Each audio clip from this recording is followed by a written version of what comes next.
चारों जग करता तुम्हारा है बरसी जगत गया। आदि संत के तुम रखवारे असुर निकंदन राम दिगंबर। नवनीत के माता असुर दीन जाग के माता। राम रसायन तुम्हारे पासा सदा रहो रघुपति के पासा। तुम्हारे भजन राम जी कहावे जन्म जन्म के दुख विसरे। अंत काल रघुवर पुर जाई गाय तुम्हारी भक्त कहानी। और देवता चित्त न डरे भगवत से सही सिद्ध कर। पंकज गज मिटे सब मीरा जो तुम्हें हनुमत कल। जय जय जय हनुमान गोसाई कृपा करो गुरुदेव की नाई। जो सच बार बात करे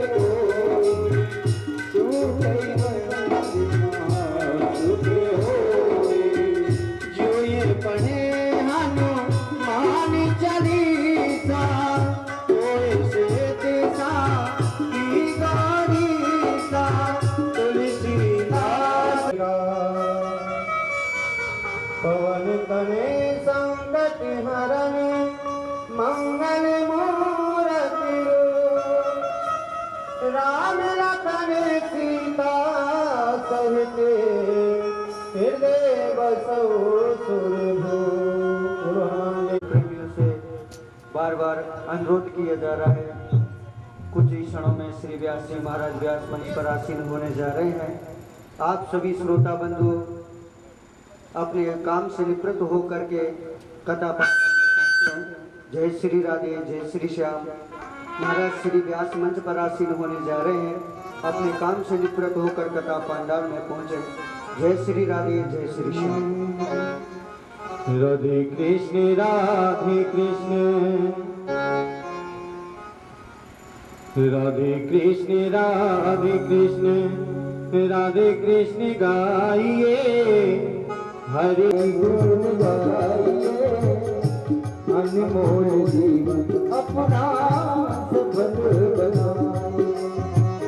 राधे कृष्ण राधे कृष्ण राधे कृष्ण राधे कृष्ण राधे कृष्ण गाइए हरि गुण गाइए। अनमोल जीवन अपना सफल बनाइए। राधे कृष्ण राधे कृष्ण राधे कृष्ण गाइए हरि गुण गाइए। अनमोल जीवन अपना सफल बनाइए। हरि गुण गाइए अनमोल जीवन अपना सफल बनाइए।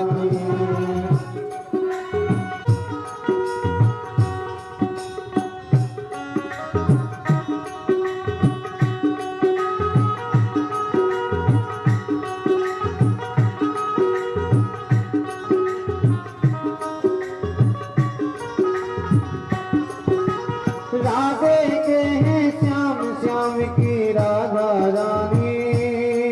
वो राधे के हैं श्याम श्याम की राधा रानी। वो राधे के हैं श्याम श्याम की राधा रानी। हे महिमा पिरंकार सब ज्ञानी ध्यानी। हे महिमा पिरंकार सब ज्ञानी ध्यानी। हे महिमा तेरा उसे ना भुलाइए। अनमोल जीवन अपना सफल बनाइए।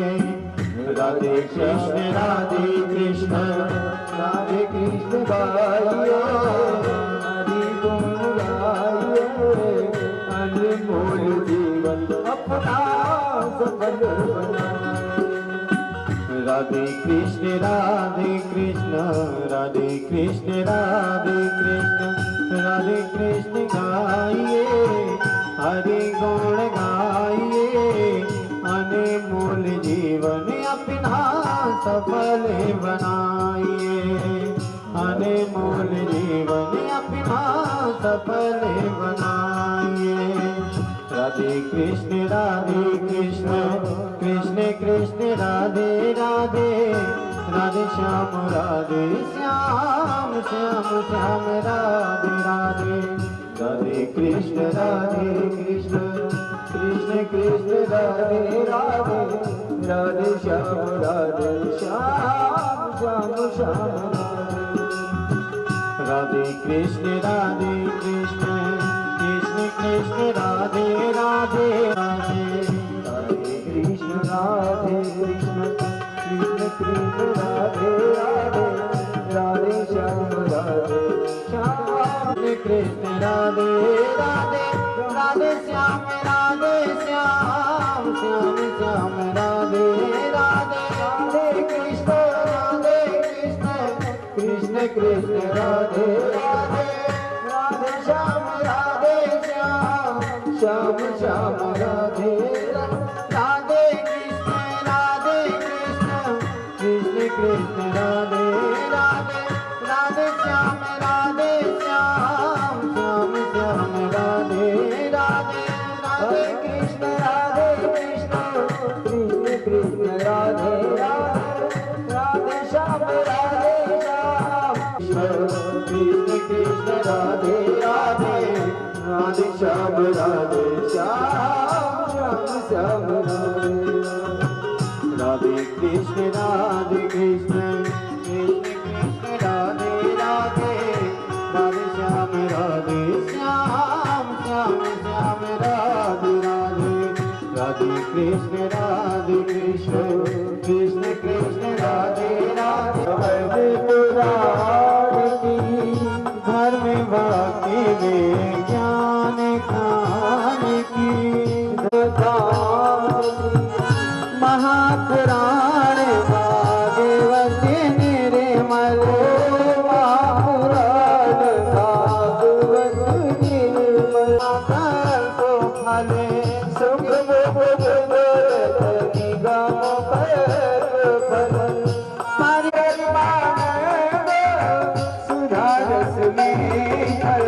लीला रति रस निधाने की पावन धर्म भक्ति विज्ञान खान की धर्म भक्ति विज्ञान खान की कलिमल मदन पिता निवारण कलिमल मदन पिता निवारण जन्म मृत्यु में भव सकल सुख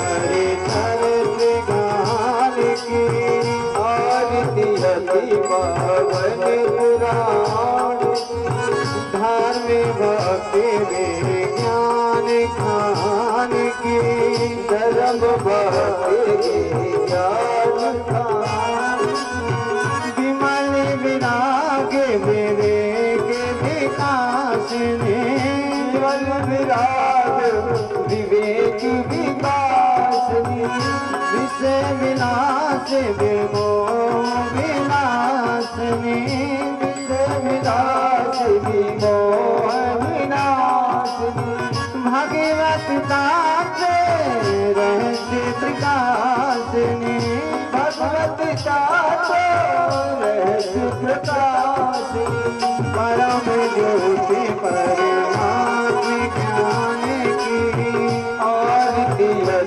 पावन धर्म भक्ति विज्ञान खान की धर्म भक्ति मन उल्लास में मनि उल्लास रस की रस रास विलास रस की रस रास विलास भोगी मोकी रति प्रेम सुधासनी भोगी मोकी रति प्रेम सुधासनी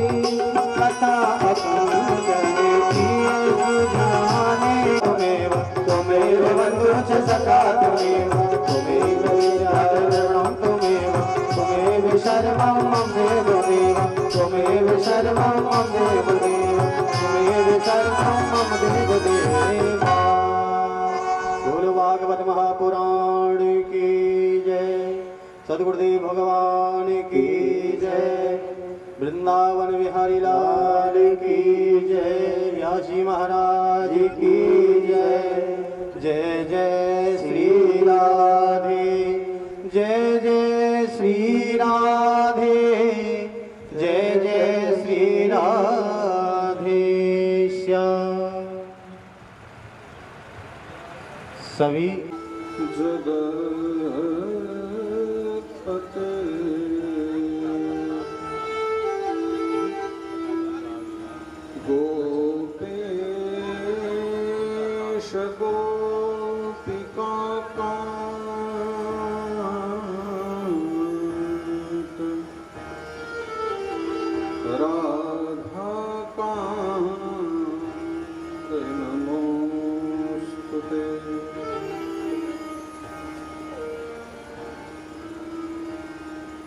कृष्ण प्रिय कलिमलग्न मनंतमीड्यं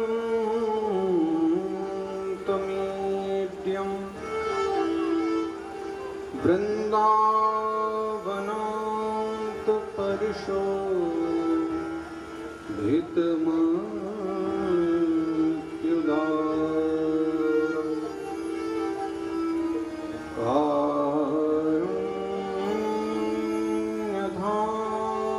कमनीय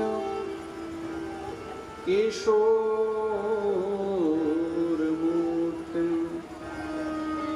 गोवर्धनं गिरिवरं प्रणमामि नित्यम्।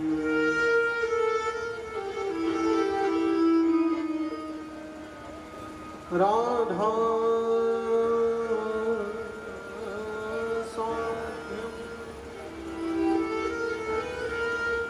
साधनं यस्य राधा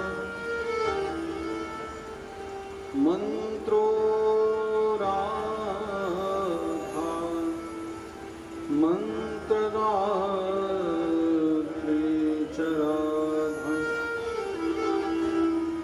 सर्वं राधा जीवनं यस्य राधा राधा राधा वाचक्यं तस्य शेषम्। भक्ति भक्त भगवंत गुरु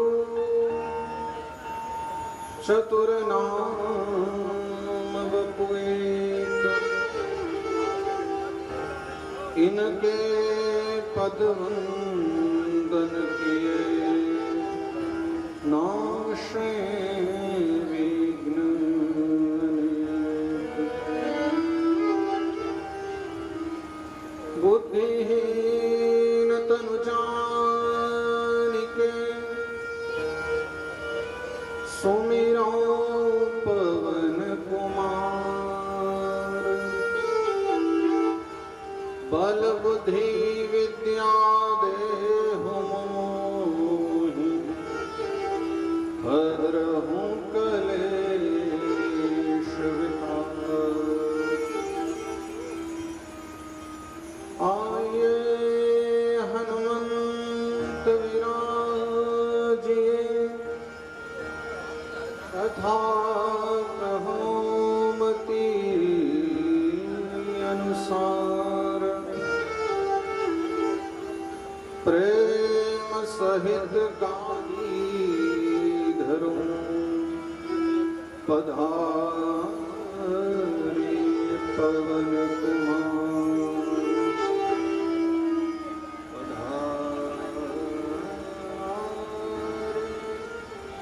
कृष्ण लाल की जय। श्रीमद्भागवत महापुराण की जय।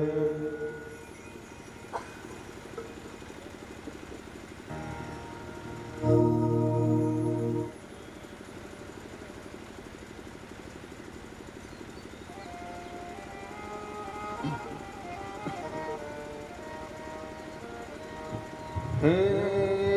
कृष्ण गोपाल हरे, हे दीन दयाल हरे, हे कृष्ण गोपाल हरे, हे दीन दयाल हरे,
रथ हाके रणभूमि में और कर्म योग के मर्म बताए।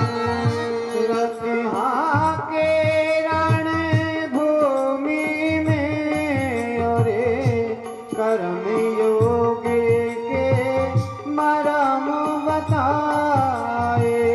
अजर अमर है परम तत्व यूं काया के दुख सुख समझाए। अजर अमर है परम तत्व यूं काया के सुख दुख समझाए। सखा सारथी शरणागत के सखा सारथी शरणागत के। सखा सारथी शरणागत के। सखा सारथी शरणागत के। सदा प्रतिपाल हरे, हे दीन दयाल हरे, हे कृष्ण गोपाल हरे, हे दीन दयाल हरे, हे कृष्ण गोपाल हरे, हे दीन दयाल हरे।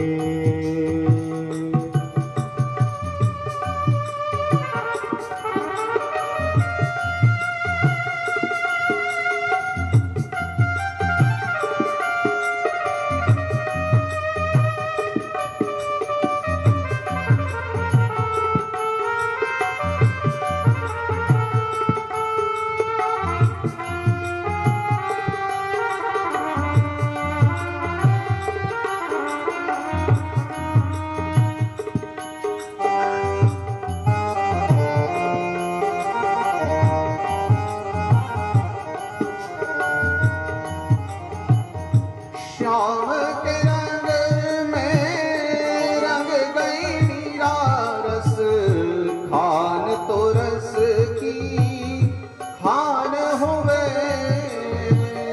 श्याम के रंग में रंग गई मीरा रस, खाने तो रस की खाने हुए। जग से आंखें बंद करी तो सूरदास ने दर्श किए। जग से आंखें बंद करी तो सूरदास ने दर्श किए। मात यशोदा ब्रज नारी के, मात यशोदा ब्रज नारी के, मात यशोदा ब्रज नारी के, मात यशोदा ब्रज नारी के, माखन चोर भये। हे नंद के लाल हरे, हे कृष्ण गोपाल हरे, हे दीन दयाल हरे, हे कृष्ण गोपाल हरे, हे दीन दयाल हरे। हे नंद के लाल हरे, नंद के लाल हरे, हे कृष्ण गोपाल हरे, हे कृष्ण गोपाल हरे, हे कृष्ण गोपाल हरे, हे नंद के लाल हरे, हे कृष्ण गोपाल हरे, हे नंद के लाल हरे।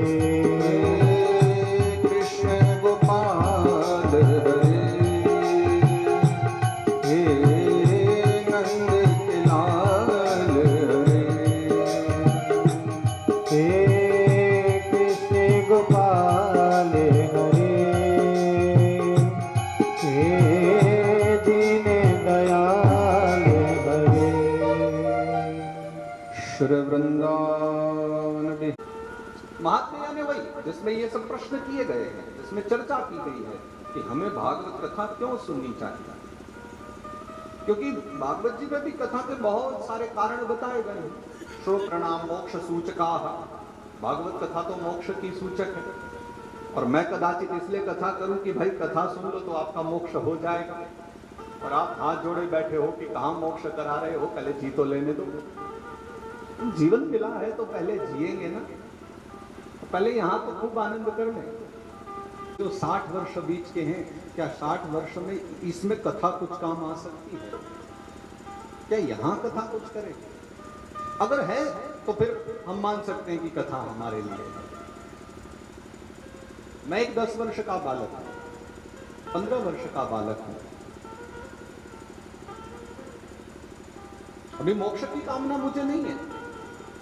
मोक्ष, सदगति, भगवान, परमात्मा वो सब जब मिलेंगे मिलते रहेंगे। अभी मैं कथा क्यों सुनूं? अगर मैं एक बालक हूं तो मेरे लिए कथा क्यों आवश्यक है? और मैं कहता हूं आवश्यक ही नहीं, परम आवश्यक।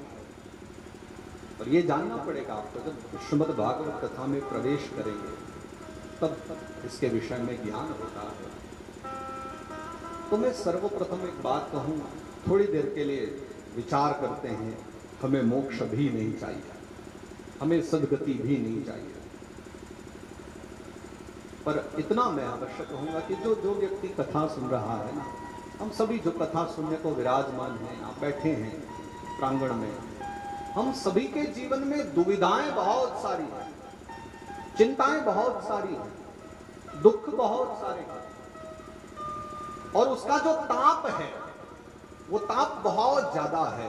तो उस ताप से जो मिटा दे वो भागवत कथा है, उस ताप से जो हमें मुक्त कर दे। इसलिए मैं प्रायः अपने श्रोताओं को कहता हूं, मुक्ति मोक्ष की बात बाद में करेंगे, मेरी कथा तो पहले शीतलता देने वाली है। कथा पहले ठंडक देगी, हृदय की शीतलता। ये मन के जो दूषित विचार हैं उनको शुद्ध करके हृदय को शीतल बनाती है। उसके लिए थोड़ा तपना पड़ता है।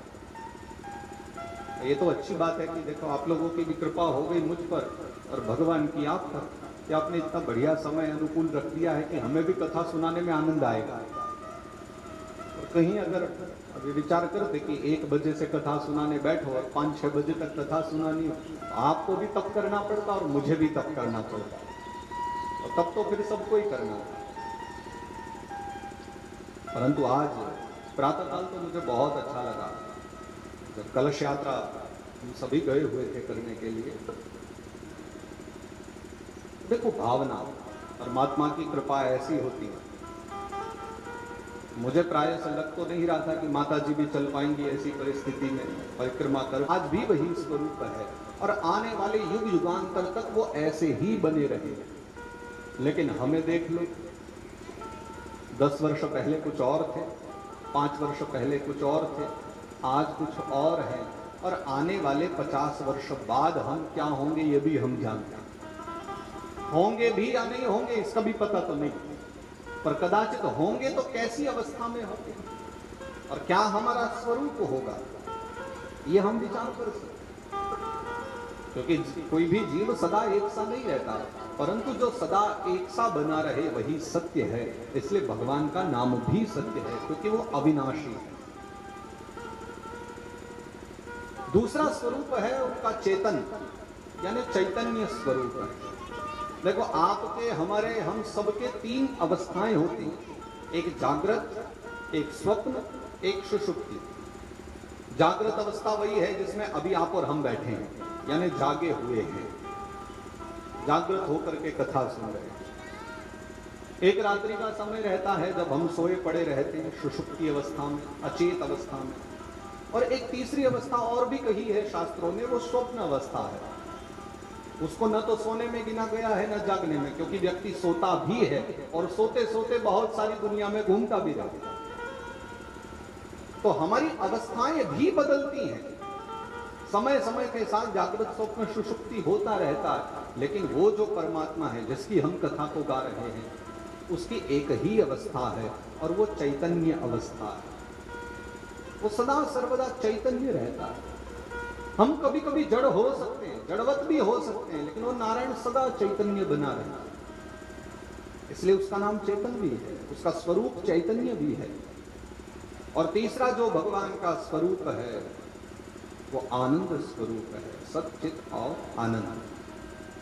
आनंद का सीधा सा मतलब है कि मेरे भाई, हम आज कथा श्रवण करने के लिए प्रवेश पा रहे हैं। अब कथा श्रवण करते करते जैसे जैसे भागवत रस को जानेंगे, भागवत रस का पान करेंगे, तो धीरे धीरे कथा का पान करते करते कथा के विषय में हमारा अनुभव बढ़ेगा। धीरे धीरे कथा को हम पहचानने लगेंगे और इस कथा से जैसे ही प्रेम हो जाएगा तो हमारे हृदय में जो एक उठेगा वो दिव्य सुख की अनुभूति होगी।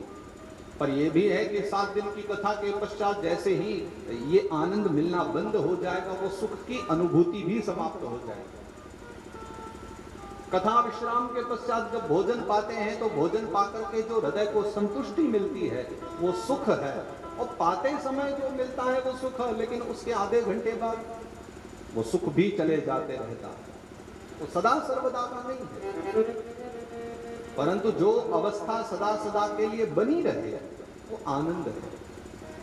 सदा सर्वदा के लिए हम प्रसन्न चित्त होकर के रहते हैं, प्रसन्न मुद्रा में रहें। तो इसलिए भगवान के ये 3 स्वरूपों की चर्चा है।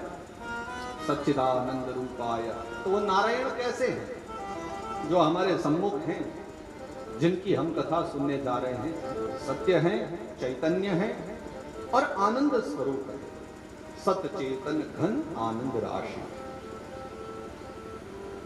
चलो परिचय हो गया, भगवान को देख लिया, उनके स्वरूप को देख करके जान लिया कि हाँ अच्छा स्वरूप है भगवान का, पर करते क्या है? भाई व्यक्ति मिल गया और सुंदर स्वरूप कितना भी अच्छा हो, काम धंधा भी तो अच्छा होना चाहिए। अगर उससे किसी से भेंट कर रहे हैं, मिलना जुलना कर रहे हैं, काम भी तो अच्छा हो, तो ये करते क्या है? तो कर्म बताया कि विश्वोत्पत्त्यादि हेतवे, इनका काम बहुत बड़ा है, विश्व को बनाना, फिर उसका पालन करना और उसे पुनः अपने में ही लय कर लेना, यानी संसार को एक खिलौने की भांति चलाते रहना, वही इनका कार्य है। विश्व की उत्पत्ति स्थिति और संहार में हेतु है, कारण है, वो भी ठीक है भाई। शक्ल कितनी भी अच्छी हो, कार्य भी अच्छा है, परंतु स्वभाव कैसा है? स्वभाव की चर्चा अंतिम चरण में। तापत्रय विनाशाय, त्रय ताप के विनाशी, 3 तापों को मिटाने वाले। चलो मैं इसके आगे एक और बात करूं तो मेरे सभी प्रिय श्रोता, आप जो भागवत कथा में प्रवेश पा रहे हैं, आपने प्रायशः मंदिर में जाकर के पूजा करते समय भगवान से मांगा तो बहुत कुछ होगा। मंदिर में जाकर जब खड़े हुए हो और स्तुति की हो भगवान की, तो प्रार्थना करते हुए भगवान से वरदान भी तो मांगा होगा, कभी कुछ न कुछ वस्तुएं भी मांगी होगी। लेकिन हम भागवत कथा जब श्रवण करते हैं तब ये बात हमारे समझ में आती है, ईश्वर से मांगना अच्छा है, भगवान के सम्मुख भी जाकर के मांगो। कथा में भी, अब देखो कथा में भी आए हैं तो यहाँ भी कुछ न कुछ तो जब हम प्रार्थना करते हैं, प्रणाम करते हैं, तो भगवान से अपने परिवार की खुशी के लिए, आनंद के लिए प्रार्थना करते हैं। तो मांगना वैसे तो गलत नहीं है, पर मेरा कहना यह है कि ईश्वर के सम्मुख ऐसी वस्तु मांगनी चाहिए जो आपको संसार में कहीं ना मिल पाए, जहां किसी संसार में आप जाकर के किसी से खरीद ना पाओ। धन संपदा दे करके भी आपको जो वस्तु न मिल सके, वो नारायण से आकर के मांगो, क्योंकि जो वस्तु धन के द्वारा कमाई जा सकती है उसके लिए भगवान से मांगने की आवश्यकता क्या है? क्योंकि सांसारिक वस्तुएं तो कोई भी हो, मैं प्राय से कहता हूं सांसारिक वस्तुएं पुरुषार्थ के द्वारा कमाई जा सकती है। अब बताओ, अगर हम मंदिर जाकर के कहें भगवान गाड़ी दिलवा दो, अच्छी सी गाड़ी खरीदनी, तो गाड़ी होगी भी तो कहेंगे इसको अपग्रेड करना है, थोड़ी अच्छी वाली आ जाए। अब ये कार्य अगर भगवान से जाके कहें तो आवश्यकता नहीं है। उसके लिए अगर आप परिश्रम करोगे, उद्यम करोगे, तो आप पुरुषार्थ के द्वारा सांसारिक वस्तु कमा सकते हो, ले सकते हो। और दाल रोटी चलानी है तो उसके लिए भगवान से कहने की आवश्यकता नहीं है, पुरुषार्थ के द्वारा मिल जाएगा। और आजकल तो हमारी सरकारों में भी होड़ मची है कि वो भी खूब बिना पुरुषार्थ के ही खिला रही है। आपको अब पुरुषार्थ की भी आवश्यकता नहीं है। तो एक के बाद एक ने शुरू किया था, तो अब दूसरे आ गए, तीसरे आ गए, तो वो भी जो आना चाहिए हमारे भारतवर्ष के चुनाव में आप देख ही लिया कर, इतना ये दे देंगे, उतना वो दे देंगे, इतना ये फ्री और उतना, तो सब कुछ तो मिल रहा है। इधर फ्री भी मिल रहा है, उधर बिना पुरुषार्थ के भी मिल रहा है, पुरुषार्थ करके भी मिल रहा है। तो कथा के द्वारा मांगने की आवश्यकता नहीं है। ईश्वर के सम्मुख जब जाओ तो हमारे हृदय के जो ताप किसी धन के द्वारा समाप्त नहीं हो सकते, ऐसे ताप को मिटाने के लिए ही नारायण से प्रार्थना करनी चाहिए, मन की शांति के लिए। गंगा पापम शशीतापम दैन्यम कल्पतरोर्हरेः, पापम तापम तथा दैन्यम हरे संत समागम। गंगा पाप नाशिनी है, तो गंगा में जैसे डुबकी लगाने से, गंगा में स्नान करने से हमारे शरीर का ताप मिटता है। और जैसे चंद्रमा के आ जाने से गंगा में पाप मिट जाता है, शशि के आने से ताप मिट जाता है। चंद्र दर्शन होते हैं तो दिन भर का जो थका हारा व्यक्ति है, सूर्य देव के द्वारा जो तपाया हुआ है, चंद्र दर्शन होने पर वो भी फिर शांतिपूर्वक बैठता है। लेकिन हमारी जो कथा है ये पापम तापम तथा दैन्यम, पाप भी मिटा रही है, ताप भी मिटा रही है और दीनता भी मिटा रही है, सब प्रकार का सुख दे रही है। और जीवन में मैं कहता हूं कि भागवत सुनने जो व्यक्ति बैठा है तो ये करे कि जीवन में अपने हृदय का ताप मिट जाएगा। कथा सबसे ज्यादा लाभकारी। एक छोटा सा मंदिर श्री हनुमान जी महाराज का, वहां पर जो पुजारी जी पूजा किया करते थे हनुमान जी के मंदिर में, बड़े सरल पुजारी थे, बड़े सरल व्यक्तित्व वाले, सहज थे हृदय से। तो वो प्रायः लोगों को देखा करते थे तो उनको कभी कभी ऐसा अनुभव होता था कि लगता है ये मेरा जो कार्य है बड़ा छोटा सा है, ये संसार में तो मुझसे अच्छे अच्छे सुखी लोग पड़े। अब एक दिन मंदिर में एक सेठ जी आए, बड़ी सी गाड़ी से उतरे और आकर के उन्होंने मंदिर में प्रणाम किया हनुमान जी महाराज को, और मंदिर में प्रणाम करके जेब से पर्स निकाला, दक्षिणा चढ़ाई, फूल माला चढ़ाई जो लेकर आए थे, और प्रणाम करके जब जाने लगे तो पुजारी जी को लगा कि ये कितने सुखी हैं, इनके पास गाड़ी भी है, इनके पास जेब में धन भी है, माला भी खरीद करके लेकर आए हैं, प्रसाद भी लेकर के आए हैं, तो ये तो बड़े सुखी व्यक्ति हैं। वो तुरंत दौड़ करके सेठ जी के पास गए, बोले सेठ जी 2 मिनट चाहिए आपको, 2 मिनट रुको बस। सेठ जी रुक गए, बताइए प्रभु क्या बात है। तो पंडित जी ने कहा कि मुझे लगता है कि आप बहुत ज्यादा सुखी व्यक्ति हो, संसार के बड़े सुख हैं, आपके पास कोई कमी नहीं, धन आपके पास है, धन से तो सब कुछ खरीदा जाता है, सब कुछ तो है आपके पास, क्या कमी है। मुझे लगता है कि मेरा जीवन बहुत अधूरापन है, मेरे जीवन में मैं प्रसन्न नहीं हूं अपने जीवन से। तो सेठ जी ने दुखी होकर के कहा कि महाराज कहाँ सुखी हैं, अब मैं आपको क्या बताऊं, वो भी यहाँ खड़े होकर के गिनाने लग गया ना, तो जीवन में इतनी दुविधाएं हैं। पुजारी जी ने पूछा तुम सुखी नहीं हो? बोले मैं नहीं हूं, लेकिन जो अपने वो विधायक जी हैं ना बड़े सुखी हैं, बड़ा धन है उनके पास में, लोग आते हैं और जो आता है वही उनको प्रणाम करता है, लोग पांव छूते हैं, सलाम करते हैं, प्रणाम करते हैं, नमन करते हैं, धन की कमी नहीं है, घर इतना बड़ा है और गाड़ियां तो कितनी कितनी है। पुजारी जी ने तो अगले ही दिन प्रातः काल पूजा पाठ करके सीधे विधायक जी की राह ली। अब तो सुखी व्यक्ति से मिलने की इच्छा है, हम भी तो जाने सुख होता क्या है। विधायक जी के घर पहुंचे, जैसे तैसे अनुनय विनय करके अंदर जाने को मिला, हाँ बस 2 मिनट चाहिए विधायक जी। और विधायक जी से भेंट हो गई, तब कहा कि प्रभु आप तो इस संसार के सबसे सुखी व्यक्ति लगते हो, आपके पास गाड़ी है, नौकर है, काम धंधा करना नहीं है, बैठे बैठे सब आ रहा है, सुखी होंगे ना?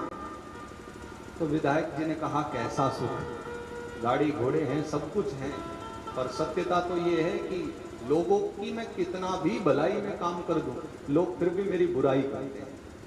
चाहे मैं लोगों के लिए सड़क बनवा दूं, पर लोग कहेंगे कि बीच में खूब खाया होगा विधायक ने।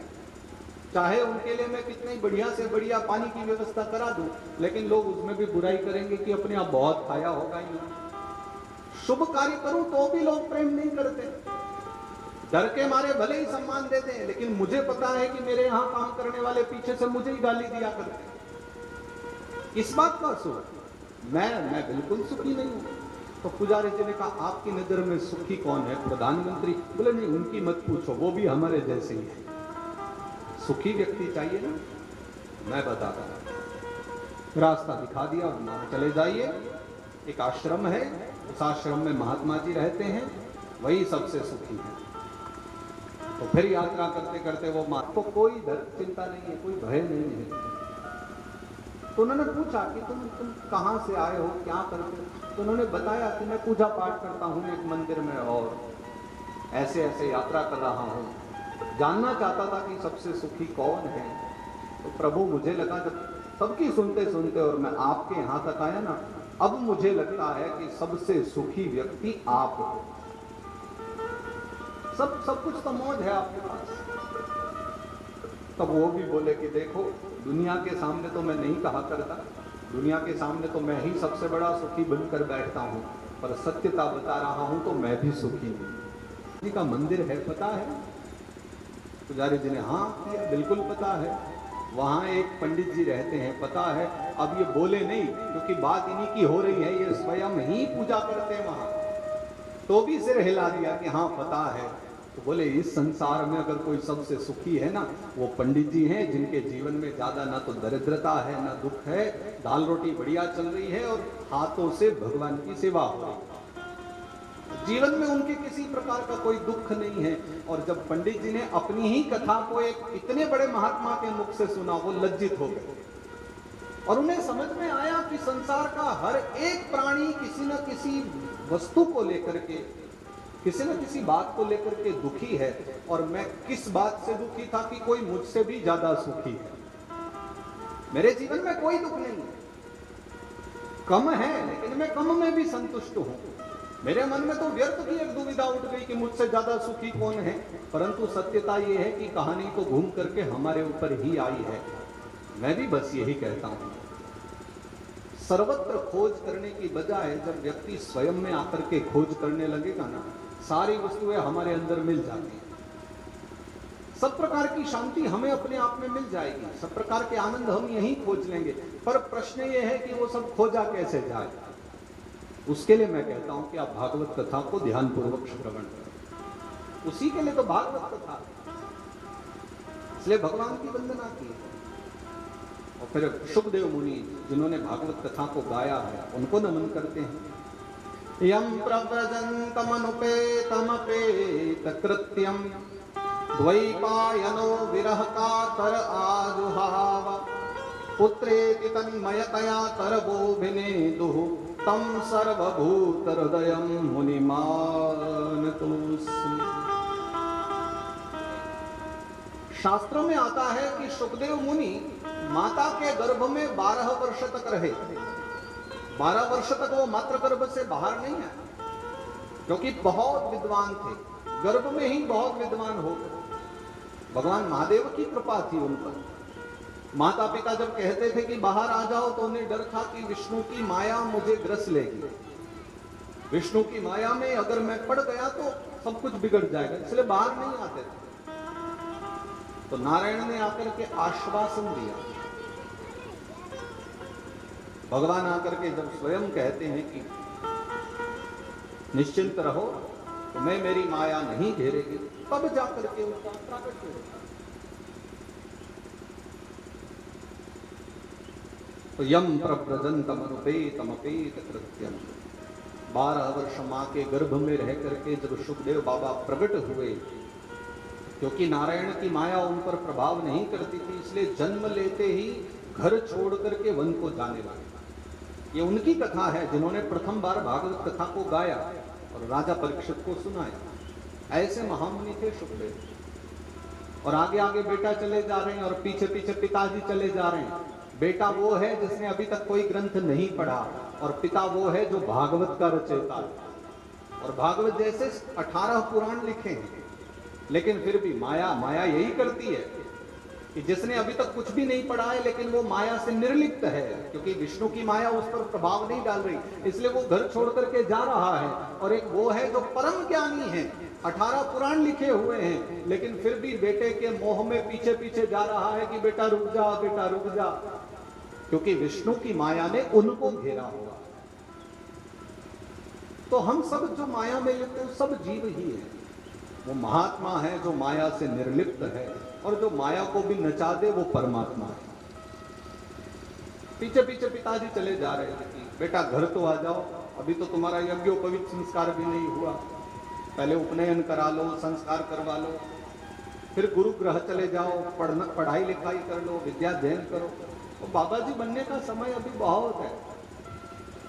परंतु माया से निर्लिप्त, माया से दूर शुकदेव भगवान ने नहीं सुने, सीधे चले गए। ऐसे सर्वभूत हृदय शुकदेव मुनि को हम प्रणाम करते हैं। नैमिषारण्य की भूमि पर ऋषि मुनि जन मिलकर के बैठे हैं सत्संग करने के लिए, श्रीमद् भागवत कथा की चर्चा करने के लिए। पावन पुराण की कथा गाने को, तो बहुत सारे ऋषि मुनिजन वहाँ एकत्रित हुए और उन सभी के बीच में पुराणों के वेत्ता, पुराणों को जानने वाले सूत भगवान का आगमन हुआ। सूत जी आकर के आसन पर विराजमान हो गए। तब उन सभी ऋषियों के मध्य में एक ऋषि हैं, शौनक ऋषि, जिन्होंने खड़े होकर के फिर प्रश्न किया। अब देखो, यहां जो श्रोता हैं वो बहुत सारे हैं, हजारों की संख्या में, और सुनाने वाला एक व्यक्ति है। तो अगर सब लोग एक एक प्रश्न भी लेकर के आएंगे तो कथा विस्तार हो जाएगी, और ये संभव भी नहीं है कि संख्या उनकी 88,000 बताई जाती है ऋषियों की। तो अगर 88,000 ऋषि मुनिजन प्रश्न करने लगे तो उत्तर देने के लिए तो बहुत समय चाहिए। तो संक्षिप्त में काम चल जाए इसलिए एक ऋषि को नियुक्त किया गया, वो शौनक ऋषि, कि आप जो पूछेंगे वो सबकी ओर से होगा। तो प्रश्न ऐसे पूछना ताकि सभी को अच्छा लगे। अपने अपने योग्य प्रश्न मत पूछो, समाज के कल्याण की भावना से ही प्रश्न पूछना। इसलिए जब ऋषि मुनिजन मिलकर के बैठे और शौनक ऋषि ने प्रश्न पूछे तो पहले तो गुरु जी को प्रणाम किया। अज्ञान ध्वांत विध्वंस कोटि सूर्य समप्रभा सूताख्या ही कथा सारम मम कर्ण रसायन, कि गुरुदेव भगवान आपके द्वारा गाई हुई जो कथाएं हैं वो मेरे कानों के लिए रसायन रूप है, वो मेरे लिए अमृत रूप है। वो श्रवण करके, उस कथाओं को सुन करके मुझे बड़ा आनंद आता है, मेरे कर्णों के लिए रसायन है। अच्छा, रसायन शब्द क्यों कहा है भागवत जी में?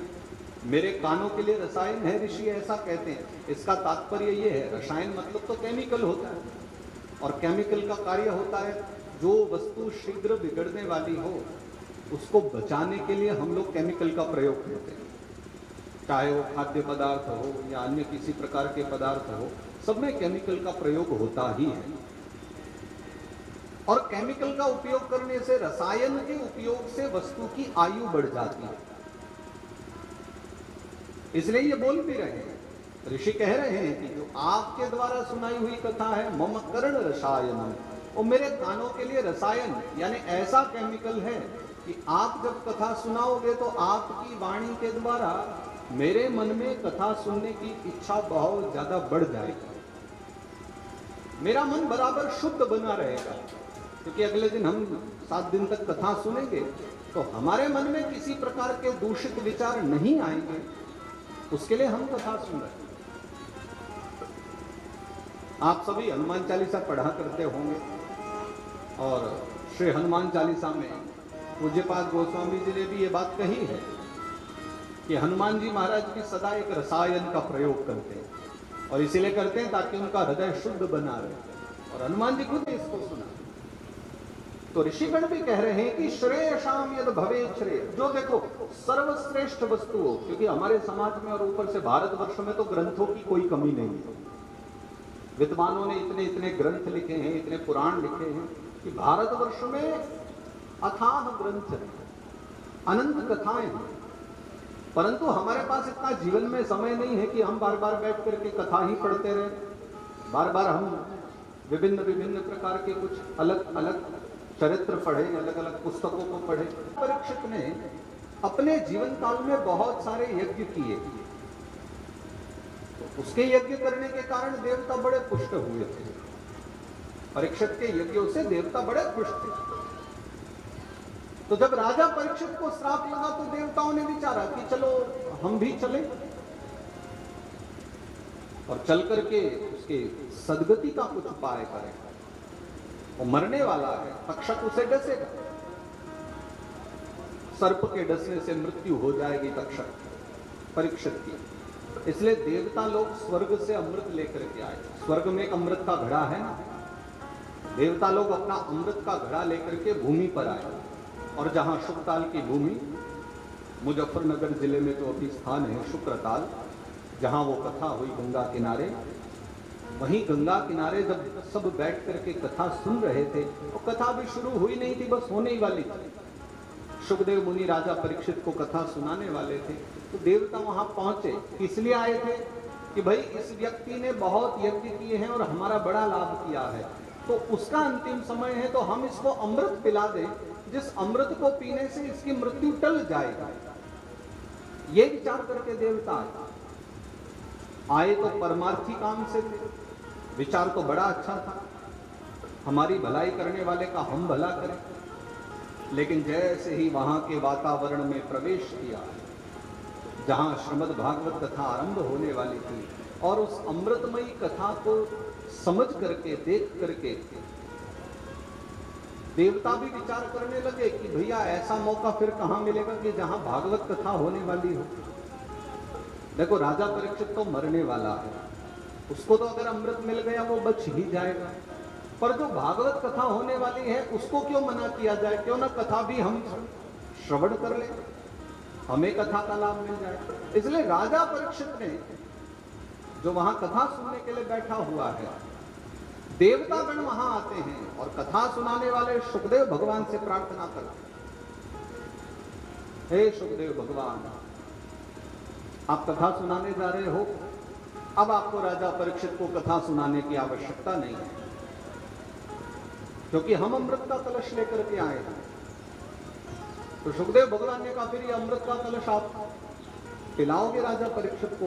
बोले पिलाएंगे तो, लेकिन ऐसे नहीं, ऐसे फ्री में नहीं देने वाले, व्यर्थ में नहीं देने वाले, बदले में हमें भी कुछ चाहिए। अगर हम दे रहे हैं तो बदले में हमें भी चाहिए, अदला बदला करेंगे। क्या चाहिए? एवं विनिमये जाते सुधाराज्ञा प्रपीयता। देखो, आपके पास भी एक अमृत है और हमारे पास भी एक अमृत है। आपके पास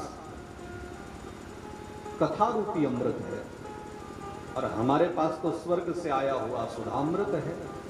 दोनों ही अमृत है, तो बदला कर लेते हैं। एक काम करते हैं, राजा परीक्षित को ये अमृत पिला देते हैं, वो बच जाएंगे, लंबी आयु वाली हो जाएंगे। और ये जो राजा परीक्षित को आप कथा रूपी अमृत पिला रहे थे, यानी भागवत कथा का अमृत, ये वाला अमृत आप हमें पिला दो। सीधा सा अर्थ है कि भागवत कथा हमें सुना दो और अमृत राजा को पिला दो, तो दोनों की तृप्ति हो जाएगी। हमने कथा नहीं सुनी कभी और राजा ने अमृत नहीं पिया, तो अदला बदली हो जाएगी। सुखदेव भगवान ने कहा, अदला बदली करना तो ठीक है, लेकिन कांच और मणि जो दोनों एक समान दिखते हैं, एक जैसे दिखते हैं, क्या कभी उनमें आपस में अदला बदली हो सकती है क्या? कहां कांच है और कहां मणि है? वो कांच को मणि महान, दोनों में बहुत बहुत भेद है, दोनों विभिन्न है, दोनों की महिमा अलग है। और सुखदेव भगवान ने को कथा देने से मना कर दिया, देवताओं को भी कथा नहीं मिली। तो एक बात ये भी आप स्मरण में रखिएगा, अगले 7 दिन तक के लिए जब कथा सुनेंगे ना, कि हमें जो कथा सुनने को मिली है, और यहाँ भूमंडल पर, इस पृथ्वी पर बैठ करके हम जिस कथा का श्रवण कर पाते हैं, इस श्रीमद् भागवत कथा को एक समय देवताओं को भी नहीं मिल पाई। एक समय ऐसा आया था कि देवताओं ने चाह करके भी कथा को प्राप्त नहीं कर पाए, बड़े प्रयासों के बाद भी कथा नहीं सुन पाए। तो जो कथा देवताओं को भी दुर्लभ है और हमारे लिए सुलभ हो गई है, हमारे लिए सहज हो गई है, देवता सुन नहीं पाए और हम बैठ करके सुन रहे हैं, तो भैया कहीं ना कहीं इस विषय में तो हम लोग भी देवताओं से आगे ही हैं। देवता जिस सौभाग्य को नहीं उठा पाते, हम उस सौभाग्य को लेकर के बैठे, तो इसलिए उनसे कहीं ज्यादा हम सौभाग्यशाली।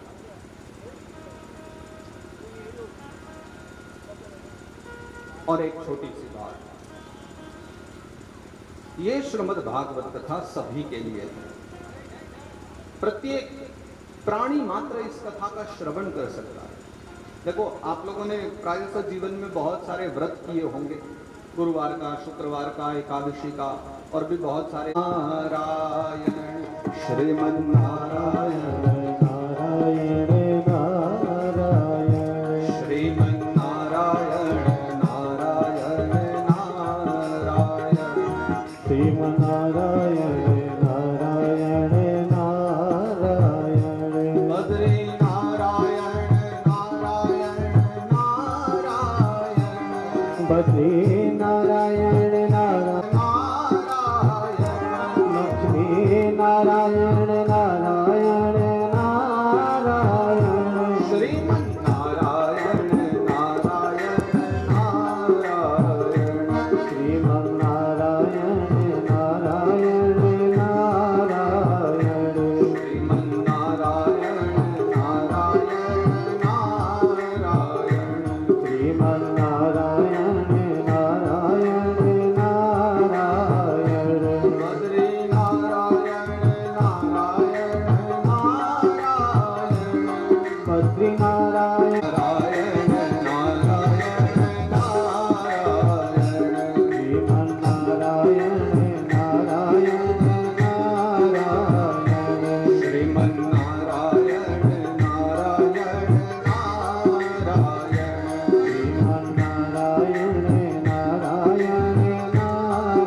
कुतश्चिंता तुरो भवान् स्वरितं गम्यते कुत्र कुतश्चागमनं तव। तो पहली कथा जो भागवत में शुरू हो रही है वो बद्रीनाथ से आरंभ होती है। नारद बाबा दुखी अवस्था में, परेशान, बुद्धि में बहुत सारे भ्रम फैले हुए हैं और दुखी होकर के वो बद्रीनाथ पहुंचते हैं। बद्रीनाथ में एक स्थान है, एक आश्रम है जहां 4 भाई रहते हैं और ये चारों भाई साक्षात नारायण का ही रूप है, क्योंकि भगवान नारायण का पहला अवतार ही इन 4 भाइयों के रूप में हुआ है, जिनके नाम हैं सनक, सनंदन, सनातन और सनत कुमार। और चारों भाइयों के मध्य में नारायण बाबा, नारद बाबा जब पधारे, नारायण नारायण जपते हुए पहुंचे, तो सदा सर्वदा खुश रहने वाले, प्रसन्न रहने वाले नारद जी को दुखी देखा। और देखो, हम जैसा व्यक्ति अगर दुखी हो तो कोई बड़ी बात नहीं, क्योंकि हम लोग तो जीते ही दुखों के सहारे हैं।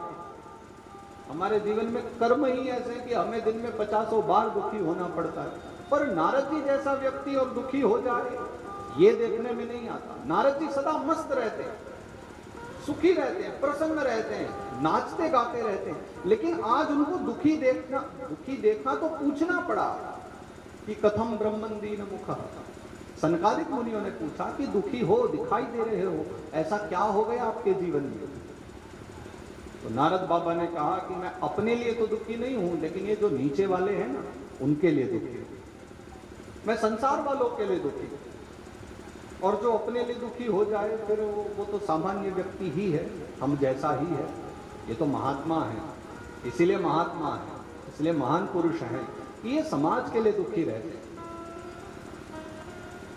तो नारद बाबा ने कहा कि मेरे दुख का कारण थोड़ा बड़ा है और कथा भी थोड़ी बड़ी है, तो मैं आपको संक्षेप में बता देता हूं। मैं यात्रा करने गया था और मैं भारतवर्ष की यात्रा कर रहा था, पूरे भारतवर्ष। और हमारा भारतवर्ष तो क्योंकि तीर्थ नगरियों का देश है, पूरे भारतवर्ष में कितने सारे तीर्थ हैं। हरिक्षेत्र, कुरुक्षेत्र, श्रीरंग, सेतुबंध, हरिद्वार है, कुरुक्षेत्र है, नीलांचल है, पुरी जगन्नाथ भगवान का स्थान है, उधर रामेश्वरम है, द्वारिका है, वृंदावन, मथुरा है, कितने सारे भव्य तीर्थ हैं। तो नारद बाबा कहते हैं कि मैं सब तीर्थों की यात्रा करने के लिए भूमंडल पर विचरण कर रहा था, और इस यात्रा का उद्देश्य एक ही था, लक्ष्य एक ही था, मुझे भक्ति की खोज करनी थी। क्योंकि कलिकाल के बढ़ जाने से, कलिकाल के प्रभाव से लोगों में अधर्म बहुत बढ़ गया था।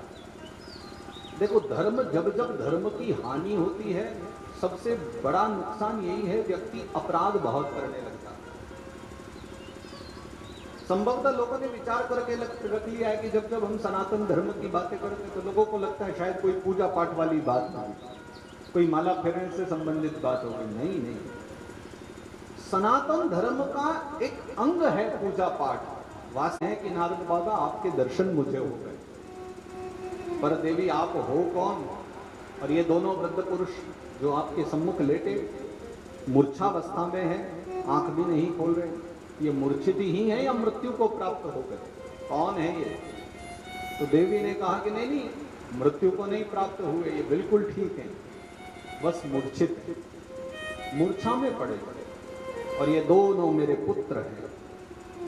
और जब इतना सुना तो सुन करके फिर तो नारद बाबा आश्चर्य में पड़ गए कि बूढ़ी माता के जवान बेटे तो हमने देखे थे, लेकिन एक जवान माँ के और बूढ़े बेटे हो, ये संभव नहीं। ऐसा आश्चर्य कभी देखने को नहीं मिलता। फिर परिचय दिया, अहम भक्तिर्तिख्याता इमौ में तनयो मतौ ज्ञान वैराग्य नामानो काल योगेन जर्जरो।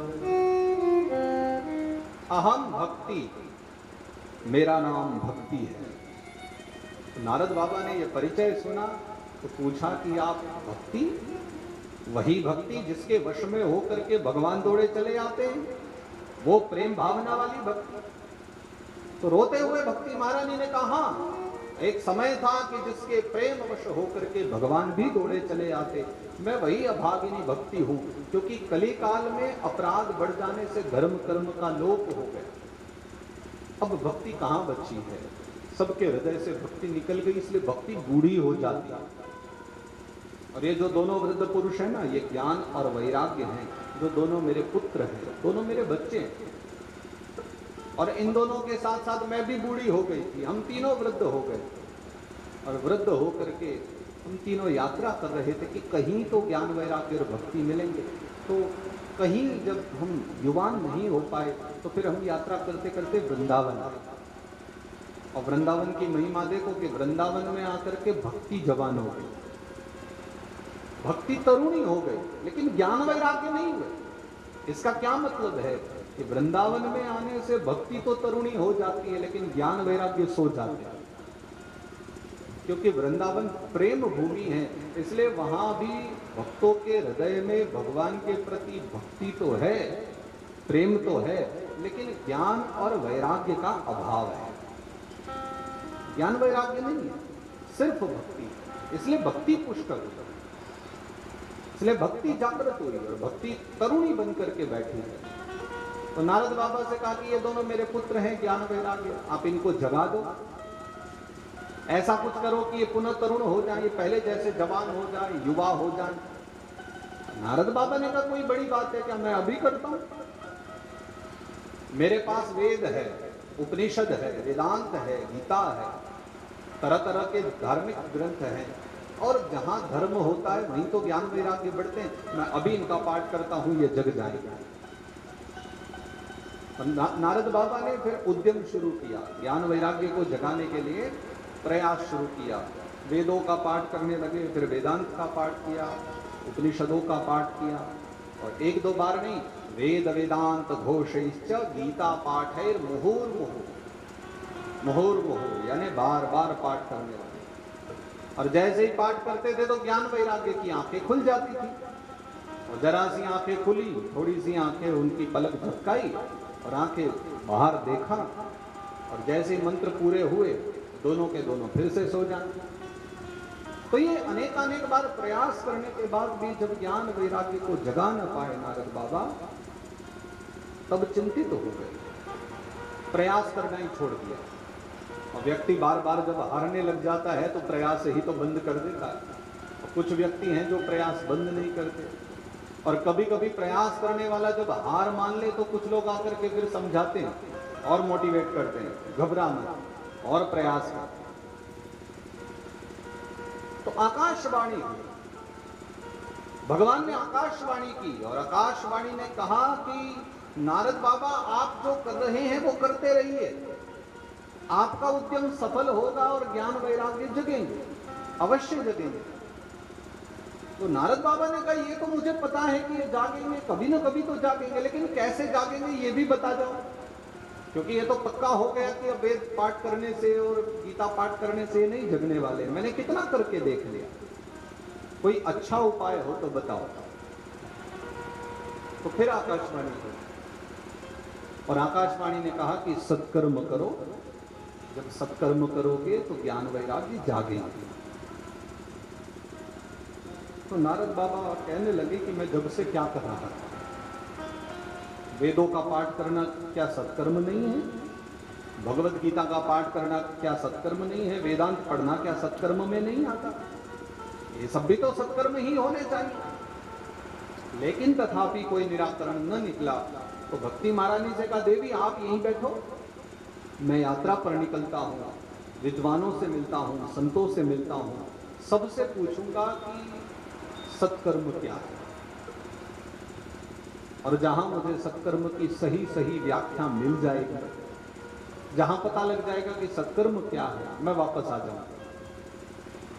चल पड़े नारद बाबा और अच्छी यात्रा करते हैं भारतवर्ष की, संतों के आश्रमों में जाते हैं, जगह जगह जाके पूछते हैं कि महाराज जी सत्कर्म क्या है। महाराज जी यहाँ स्मृतो बुधैः श्रीमद् भागवतालापः शतुगीतः सुखादिः एक यज्ञ करना पड़ेगा। नारद बाबा ने पूछा कौन सा यज्ञ है, कितनी समिधा चाहिए, कितनी लकड़ियां चाहिए, कितनी सामग्री चाहिए। बोले नहीं नहीं, ये वाला यज्ञ नहीं, ज्ञान यज्ञ। आपको ज्ञान यज्ञ करना है, चरित्र दान।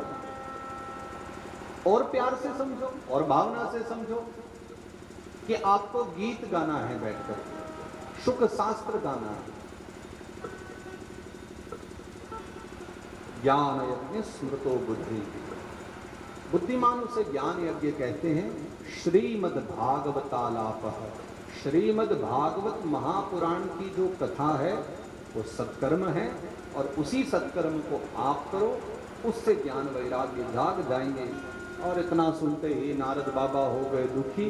मैं तो सोच करके आया था कि यहाँ शंका का समाधान हो जाएगा, पर यहाँ तो शंका और बढ़ गई।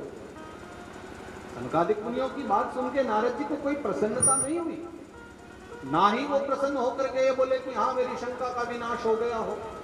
ऐसा भी नहीं है, अभी भी मेरे मन में शंका बनी हुई है।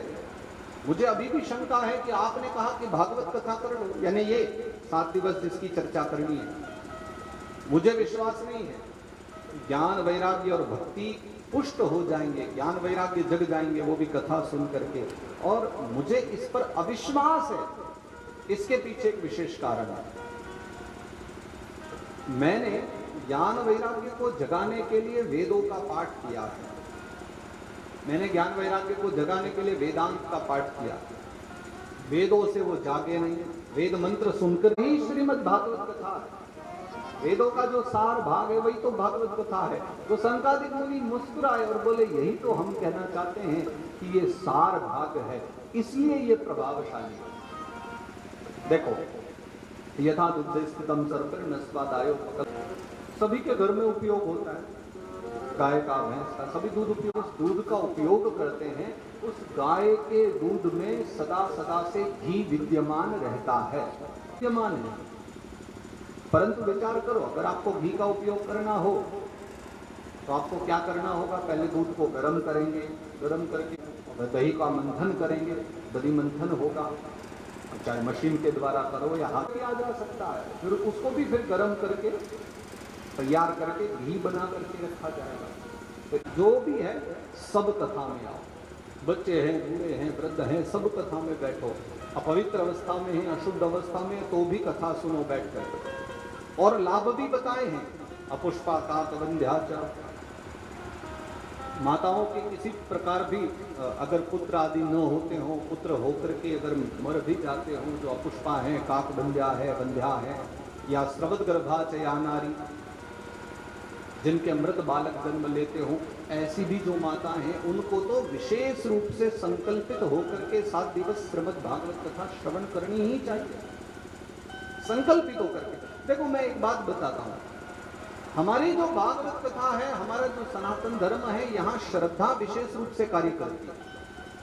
और इसलिए हम कहते हैं कि आदौ श्रद्धा, यहाँ पहले आदि में श्रद्धा होनी चाहिए। आप कथा सुनने बैठे हैं वो बात की बात है, पहले आप श्रद्धा को लेकर के, हृदय में श्रद्धा लेकर के तब कथा में प्रवेश करो। श्रद्धा है तो कथा सुनना सफल है, श्रद्धा है तो नारायण प्रकट भी होते हैं। और श्रद्धा नहीं है तो ये क्या है? श्रद्धा नहीं है तो ये वही पोथी है जो दुकानों पर मिलती है। दुकानों पर बहुत सारी पुस्तकें रखी रहती हैं, लेकिन हमारी श्रद्धा होती है कि जब हम इनको लेकर के जाते हैं और हमारे यजमान फिर माथे पर लेकर के इनमें सब परमात्मा की स्थापना मान करके यात्रा करते हैं, भ्रमण करते हैं, और उसके बाद हम लोग बैठ करके इनकी 7 दिवस तक पूजा करते हैं, माथा टिकाते हैं, प्रणाम करते हैं। तो ये हमारी श्रद्धा है, और उस श्रद्धा के फलीभूत होने पर ही हम दर्शन करते हैं। हम देखते हैं कि संसार में कितने कितने लोगों ने भागवत कथा के द्वारा अपने जीवन को बदल लिया, जीवन में कितना कुछ प्राप्त कर लिया, इस नाम अमृत को पी करके। तो ये भागवत जी का एक नियम है कि श्रोता कैसी भी अवस्था में हो, शुद्धता के साथ रहना है, लेकिन मर्यादा के साथ। देखो कितनी मर्यादाएं होती कि ये जितना हमने प्रांगण बनाया है ना, ये प्रांगण मंदिर का रूप हो जाता है। हम मानते हैं कि इस प्रांगण में कहीं ना कहीं देवतागण और महापुरुष बैठ करके कथा सुनाते हैं। इसलिए प्राय से देखो हम लोग जब भी कथा में प्रवेश पाते हैं तो अपनी चप्पल जूते बाहर उतार दिया करते हैं। अब क्यों? सुबह तक तो हम चप्पल जूते लेकर के घूम रहे थे यहाँ, लेकिन जैसे ही प्रांगण तैयार हुआ, भागवत जी की स्थापना हुई, तो जैसे मंदिर में जूते पहन करके ही कारीगर काम करता है, वहां पत्थर लगाता है, सब कार्य करता है, लेकिन जैसे ही नारायण की स्थापना हो जाती है वो कारीगर फिर स्वयं भी अंदर नहीं जा सकता। एक पुजारी जी रहते हैं जो बड़े स्नान ध्यान करके विधि विधान के साथ ही पूजा करते हैं। ठीक वैसे ही है, हमारी भागवत ग्रंथ को भी हमने जब स्थापना कर दी, ये पूरा प्रांगण हमारा मंदिर बन गया। अब देखो कितनी शुद्धता से विचार से हम बैठे। तो 4 घंटे का जो नियम है कि 4 घंटे या 5 घंटे, क्योंकि भागवत जी के अनुसार तो जो पहले कथा हुआ करती थी कि कितनी कथा सुननी चाहिए, उसकी भी चर्चा की है। वो तो मैं ज्यादा विस्तार में नहीं लूंगा, तो संक्षेप में बताते चलूं कि लगभग 9.25 घंटे कथा सुना करते थे पहले। और भागवत जी में भी वही वर्णन है, आ सूर्योदय मारभ्य सार्धत्री प्रहरांतकम, 3.5 पहर तक लगातार कथा होती, बीच में एक छोटा सा विश्राम होता था। तो 3.5 पहर मतलब लगभग 10.5 घंटे, इतना समय कथा हुआ करती थी। और उसमें 1.25 घंटे का विश्राम होता था, 2 घड़ी का 48 मिनट का विश्राम, तो लगभग 9.25 घंटे तक कथा करने का विधान था। पर अब उतना संभव नहीं है, क्योंकि एक तो प्रातःकाल पूजा पाठ भी करनी होती है, वहाँ भी कुछ समय चाहिए होता है, फिर भोजन प्रसादी की भी व्यवस्थाएं हैं, आए गए हैं उनकी भी व्यवस्थाएं हैं, तो समय ही हमारे पास थोड़ा थोड़ा कम हो गया है। इस कारण कथा में भी समय कम हो गया, और फिर कुछ बैठने की भी समस्याएं। ये तो मुझे बड़ा अच्छा लगता है कि कम से कम आलती पालती मार करके 3-4 घंटे ही लोग कथा में बैठ जाए तो मैं भला मानता हूँ। मैं प्रायः कथाओं में मुझे कितनी बार कहना पड़ता है कि भैया कम से कम और कैसे भी बैठ जाओ। वैसे तो 4 घंटे नियम है कि एक आसन में बैठ के कथा सुनो, पर जहां भागवत जी ने इतनी छूट दे दी है तो मैं तो कहता हूं कि और छूट ले लो। पाँव में दर्द है, बढ़िया कुर्सी लगवाओ। हम तो सर्वत्र यथावत स्थानों पर जगह जगह जहां भी कथाएं होती है ना, तो हम तो कहते हैं भैया जो बैठने में असमर्थ है ना, उनके लिए कुर्सियां लगवाओ, आराम से बैठो।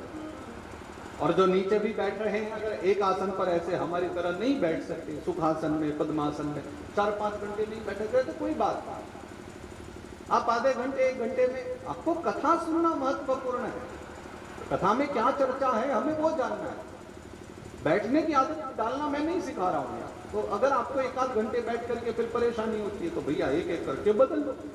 एक बार इधर वाले पाँव पर बैठे थे, एक बार इधर वाली पालती मार करके बैठ जाओ, तो उसमें कोई बात नहीं है, ऐसा कुछ दोष नहीं, बैठ जाओ। बस एक बात का ध्यान रखो कि भागवत कथा सुनते समय ऐसा मान करके रखो कि साक्षात नारायण हमारे सामने है, और जब नारायण हमारे सामने हो तो हमें नारायण को पाँव नहीं दिखाने चाहिए। तो बस इतना ही करना चाहिए, बैठते समय हमारे पाँव भगवान के सम्मुख न हो, हमारे पाँव ऐसे लंबे ना हो कि सीधा भागवत जी की ओर हम कर लें। ऐसा न करके और बाकी जैसा बैठे जाए, अपने अपने अनुकूलता से बैठे। मेरा तो यही एक मंतव्य है, मेरा संकल्प यही है कि मैं तो जब भी कथा गाता हूँ ना, सबसे कहता हूँ भाई सबसे महत्वपूर्ण है कथा सुनना। तो कदाचित तुम नहा करके भी नहीं आए हो तो कोई ज़्यादा फर्क नहीं पड़ता, अशुद्ध भी बैठे हो तो कोई ज़्यादा फर्क नहीं पड़ता, तुम बैठो ना, बस कथा सुनो। एक कथा में तो मुझसे भाई साहब कह रहे थे आके कि हम तो कथा में आ तो जाते हैं, पर ऐसा कभी होता ही नहीं कि हम कथा में आए और हमको नींद ना आए। तो कथा का और नींद का बड़ा आपस में बड़ा प्रेम है। जहाँ कथा है वहाँ नींद है। निद्रा देवी साथ में आती ही आती है। बोले इसका कोई उपाय? मैंने कहा बहुत बढ़िया उपाय, 100% उपाय है। अगर तुमसे हो सकता हो तो बताओ, मैं उपाय बताता हूं। अगर तुम ये उपाय कर पाओगे 100%, कल से ही तुम पूरी कथा शांतिपूर्वक बैठ के सुनोगे और बिल्कुल भी निद्रा देवी नहीं आएगी। पर उपाय करना पड़ेगा ईमानदारी से। कथा सुनने से कभी नींद नहीं आती, पहले तो ये विचार करो। मैं आगे उपाय बता रहा हूं कि क्या करने से आपको निद्रा नहीं आएगी, लेकिन फिर भी किसी को लगता कि नहीं हमें तो आएगी, हम कुंभकर्ण हैं, अब आप कुछ भी प्रयास करो लेकिन नींद तो आकर के रहेगी। तो अगर फिर भी जबरदस्ती ऐसा करो ना, तो मैं ऐसे श्रोताओं को कहता हूँ, मेरे भाई जो ये कहते ना कि हम कथा में क्यों आए, हमें तो नींद आती है, मैं कहता हूँ तो चिंता मत करो, घर से गद्दा तकिया और लेके आया करो, मुझे कोई परेशानी नहीं है। मैं तो कहूंगा कि तुम बस कथा में आओ, और ज्यादा करो तो अपना गद्दा तकिया बढ़िया खंबे के पास लगाया करो। एक बार लगा करके आंख बंद करके बैठ गए और जो बढ़िया नींद आएगी सो जाओ। अरे 4 घंटे की कथा है, क्या 4 घंटे सो पाओगे? बीच में 10-20 मिनट को तो आंख खुलेगी ना, बस उतने में जो सुन लोगे ना तुम्हारे लिए वही बहुत है। तो तुम 10-20 मिनट तो सुन पाओगे वो पर्याप्त है, मेरे विचार से उतना बहुत है। आधे घंटे कथा सुन लेना बहुत बड़ी बात है। और तुम्हें नींद आती हो तो बैठो ना, तो इससे अच्छा क्या होगा कि घर पे फालतू सोने से अच्छा है कि बैठ करके धार्मिक स्थल पर बैठ करके सो रहे हैं, बैठ करके नारायण के सम्मुख सो रहे हैं। मैं तो ये कहूंगा कि हम नारायण की गोदी में बैठ करके सो रहे हैं, इसलिए सोने में भी दोष नहीं। ज्यादा नींद आती आप बैठो, खंबे के पास बैठो, कमर लगा के सो जाओ, आंख बंद कर लेना। कोई पड़ोसी भी जगाएगा तो मैं जगाने नहीं दूंगा, मैं कह दूंगा समाधि में है भाई साहब, तो समाधि लगा करके कथा सुन रहे, इनको सुनने दो। अरे तुम आओ तो बैठो, कथा श्रवण करो, ये प्रमुखता। पर चलो मैं चर्चा करता हूं कि अगर आप निश्चिंत हो करके और बिल्कुल आलस्य प्रमाद से दूर हो करके चाहते हो कि हम एक पलक भी ना झपके और खूब आनंद से कथा सुने, रोटी छोड़ दो। एक ही उपाय है, भोजन का त्याग कर दो। दिन में अगर दाल रोटी खा करके और खूब सारा खा करके बैठोगे तो निद्रा का आना स्वाभाविक, प्रत्येक वस्तु का अनुभव हो जाता है। सुख और दुख में भी वो समत्व वाली भावना में व्यक्ति कैसे जिए, भागवत वो सिखा रही है। हमारे जीवन में आई छोटी से दुख में हम रोने लग जाएं और छोटे से सुख में प्रसन्न हो जाएं, इससे जो हमें बचा ले जाए और हम प्रत्येक सुख में दुख में प्रत्येक में समभावना में जीने लग जाएं। बहुत सुख मिलने पर फूले भी नहीं और बहुत दुख आने पर रोए भी नहीं, ऐसी समता वाली जो भावना प्रकट कर दे वो हमारी भावना है। इसलिए मैं सबसे कहा करता हूं कि मेरे भाई इस अमृत को पियो, ये जो पीने योग्य वस्तु है इसका पान करो। प्रेम भक्ति का मधुआ पिलाए थे, मतवाली कर दी मेरे। तो ये जो है एक मधु है, शहद की भांति है, पर ये प्रेम भाव से भरी हुई है और इसको जो पिएगा वो मगन हो जाएगा। प्रेम भक्ति का मधुआ पिलाए के, जिसका पान आप और हम सभी कर रहे हैं। प्रेम भक्ति का मधुआ पिलाए के, मतवाली कर दीनी रे, उसे नैना मिलाए के, मतवाली कर दीनी रे, मुझसे नैना मिलाए के। छाप तिलक सब चीनी रे, मुझसे नैना मिलाए के। छाप तिलक सब चीनी रे, गाइए ना आप लोग भी गाइए, नैना मिलाए के। ताली बजाते हुए। हाँ पहले एक तो देखो हमारी संख्या इतनी ज्यादा तो नहीं है कि कहीं बाहर दूर आवाज जाए, तो अगर सब लोग मिल करके गाएंगे तो बड़ा अच्छा लगेगा। तो भाव से गाइए। नैना मिलाए के, नैना मिलाए के, नैना मिलाए के, नैना मिलाए के, नैना मिलाए के, नैना मिलाए के, नैना मिलाए के, नैना मिलाए के, नैना मिलाए के, नैना मिलाए के, नैना मिलाए के, नैना मिलाए के, नैना मिलाए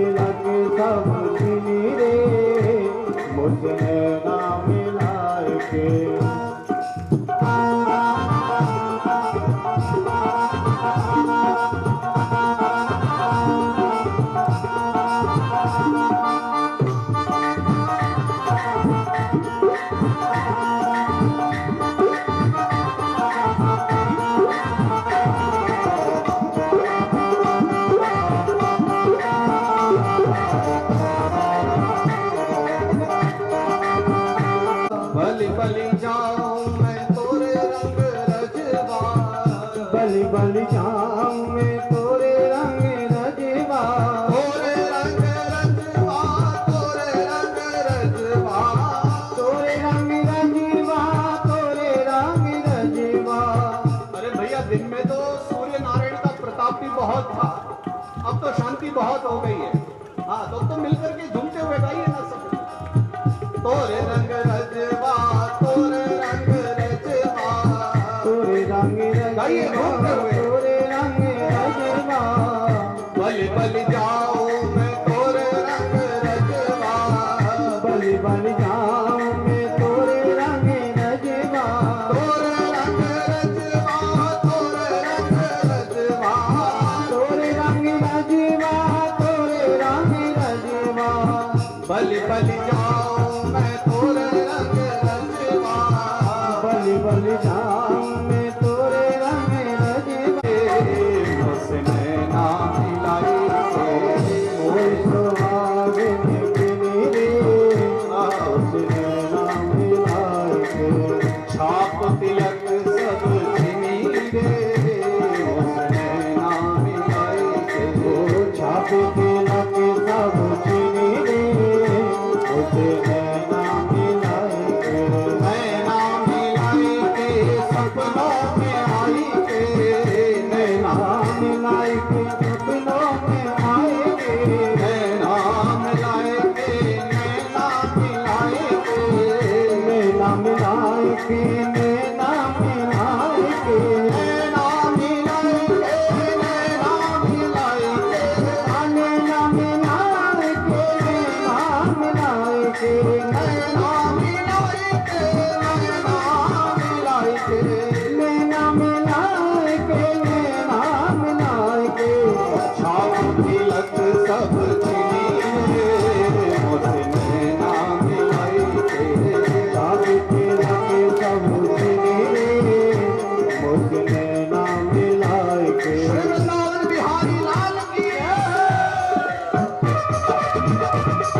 खुशरो निजाम पे बलि बलि जइए, खुशरो निजाम पे बलि बलि जइए, खुशरो निजाम पे बलि बलि जइए, बलि बलि जइए रे बलिहारी जइए, बलि बलि जइए बलिहारी जइए, हारी जइए, खुशरो निजाम पे बलि बलि जइए, खुशरो निजाम पे बलि बलि जइए, मोहे सुहागन किनी रे मुझसे नाम मिलाए, मोहे सुहागन किनी रे मुझसे नाम मिलाए, कोई सुहागन की रे मुझसे नाम मिलाए, नैना मिलाए के नैना मिलाए के, नैना मिलाए के नैना मिलाए के,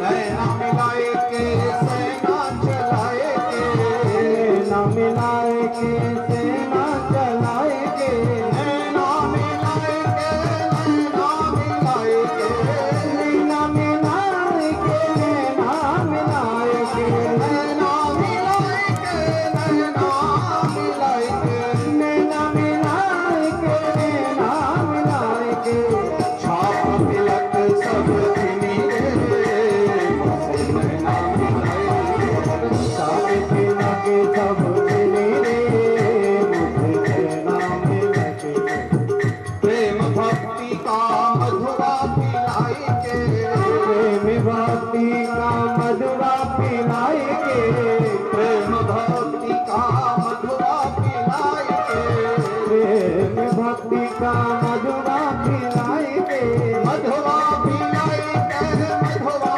पिलाए के, मधुरा पिलाए के मधुरा पिलाए के, मधुरा पिलाए के मधुरा पिलाए के, मधुरा पिलाए के मधुरा पिलाए के, प्रेम भक्ति का मधुरा पिलाए के, प्रेम भक्ति का मधुरा पिलाए के, मतवाली कर दिनी रे मुझसे नैना मिलाए के, मतवाले कर दिनी रे मुझने नाम मिलाए के, छाप तिलक सब चिनी रे मुझसे नैना मिलाए के, नैना नैना नैना तुझसे नैना नैना नैना, तुझसे नैना नैना नैना, तुझसे नैना, मुझे नैना नैना नैना मुझे नैना नैना नैना, मुझे नैना नैना नैना, मुझे नैना, तुझसे नैना नैना नैना, तुझसे नैना नैना नैना, तुझसे नैना नैना नैना, तुझसे नैना, मुझे नैना नैना नैना, मुझे नैना नैना नैना, मुझे नैना नैना नैना, मुझे नैना नैना, छाप तिलक सब चिनी रे नैना मिलाए के, ओ चाबे तिलक सब चिनी रे मुझे नैना मिलाए के, मुझसे नैना मिलाए के, मुझे नैना मिलाए के, मुझसे नैना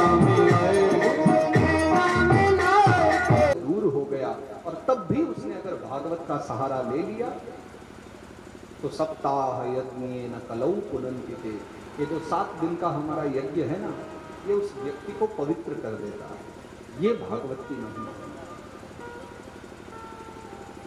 बाबा को विश्वास नहीं हुआ नारद बाबा को, तो उनको समझाने के लिए फिर धुंधुकारी के उद्धार की कथा को गाया है। ब्राह्मण देवता ने बड़े प्रयासों के बाद में, बहुत प्रयास करके महात्मा से फल रूप में पुत्र को मांगा, गर्भवती को ला करके दे दिया, लेकिन उसने वो फल खाया नहीं, गाय को खिला दिया। परंतु पुत्र चाहिए था ब्राह्मण को, तो चोरी छुपे ब्राह्मणी ने अपनी बहन का ही जो पुत्र हुआ था वो ला करके और सब नाटक करे कि ये मेरा पुत्र है, ब्राह्मण देवता के सामने झूठ बोला। समय बीता तो वो जो बालक था बहुत बहुत दुराचारी हो गया, और जो गाय को फल खिलाया था, इसलिए गाय ने एक बालक को जन्म दिया जो बिल्कुल मनुष्य जैसा था, जिसके कान गाय के समान थे, इसलिए उसका नाम गोकर्ण पड़ा। तो चर्चा है भागवत जी में कि दुराचारी होने के पश्चात में वो जो आत्मदेव ब्राह्मण का बालक धुंधुकारी है, बहुत बड़ा अपराधी हुआ, दुराचारी हुआ। उसके मृत्यु के पश्चात में गोकर्ण जी महाराज ने उसके लिए गया जी में श्राद्ध किए। अब क्योंकि गया श्राद्ध करने से हम सभी जानते हैं, गया श्राद्ध मुक्ति के लिए कहे गए हैं। हम अपने पितरों की शांति के लिए भी गया जी जाते हैं और गया जाकर के उनके निमित्त पूजा पाठ करते ही हैं। परंतु अगर किसी आत्मा ने, जीवात्मा ने इतने पाप कर्म किए हो कि गया श्राद्ध भी उसकी सदगति ना करे, तो गया जी में जाकर के श्राद्ध करके भी पूजा पाठ कर्म कोई फायदेमंद ना हो। तो ये बात धुंधुकारी ने अपने मुख से कही है प्रेत बनने के बाद कि गया श्राद्ध शतेर नापी मुक्तिर मेन भविष्यति। 100 बार भी अगर गया में श्राद्ध करोगे तो मेरी सदगति नहीं हो पाएगी, क्योंकि मेरे पाप कर्म बहुत ज्यादा है। और एक प्रेत के द्वारा ऐसी बात सुनने के बाद तो गोकर्ण जी ने विचार कर लिया कि कुछ बड़ा उपाय करना पड़ेगा। तो सूर्य देवता से पूछा, तब सूर्य देवता ने बताया कि श्रीमद् भागवतान मुक्ति ही सप्ताहवाचनम कुरु। भागवत ही एकमात्र अब उपाय बचा है जो इसकी सदगति प्रदान कर सकता है। तो धुंधुकारी के उद्धार के लिए श्री गोकर्ण जी महाराज ने 7 दिवसीय श्रीमद् भागवत कथा का आयोजन किया, जिस पावन कथा को अब हम आरंभ कर रहे हैं, श्रवण कर रहे हैं। यही वो पावन कथा है जिसको 7 दिन पर्यंत सुनने के बाद धुंधुकारी ने दिव्य देह को प्राप्त किया। बहुत पापात्मा था और कथा सुनने के लिए एक जगह बैठ नहीं सकता था, क्योंकि वो प्रेत योनि में था, भूत बन करके कथा सुन रहा था। इसलिए वहां पर एक हरा बांस देख करके उसने हरे बांस में जाकर के प्रवेश किया और 7 दिवस पर्यंत बांस के अंदर बैठ करके उस प्रेत ने कथा सुनी। 7 दिवस में फिर कथा श्रवण करके जब उसके हृदय को सांत्वना मिली, तब वो दिव्य देह धारण करके